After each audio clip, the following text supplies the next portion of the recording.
ఎక్కడికి వెళ్ళారు ఈ పీఠాధిపతులు? ఇప్పుడు బయటికి రండి, బయటకు వచ్చి తిరుమల పవిత్రతను కాపాడండి, అక్కడ చనిపోయిన వాళ్ళ కుటుంబాలతో మాట్లాడండి, ఆ చనిపోవటానికి కారణమైన ఈ ప్రభుత్వాన్ని, పాలక మండలిని నిలదీసి వాళ్ళ మీద క్రిమినల్ కేసులు పెట్టేంత వరకు మరి ధర్నా చేయండి. ఎందుకు మాట్లాడట్లేదు?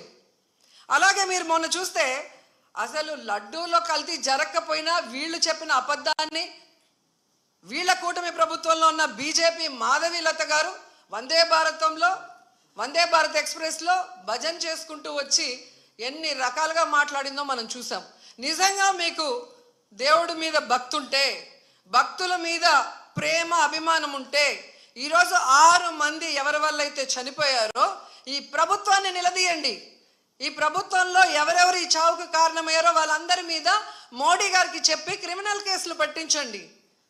అంతేగాని ఈరోజు మీరు పూసుకొని మీరు చేస్తే మాత్రం అది కరెక్టు, వేరే వాళ్ళు చేస్తే తప్పు అన్నట్టుగా దొంగ మాటలు చెప్తూ ఎవరి మీద దుమ్మెత్తి పోయాలనుకుంటే ప్రజలు అన్నీ గమనిస్తున్నారు.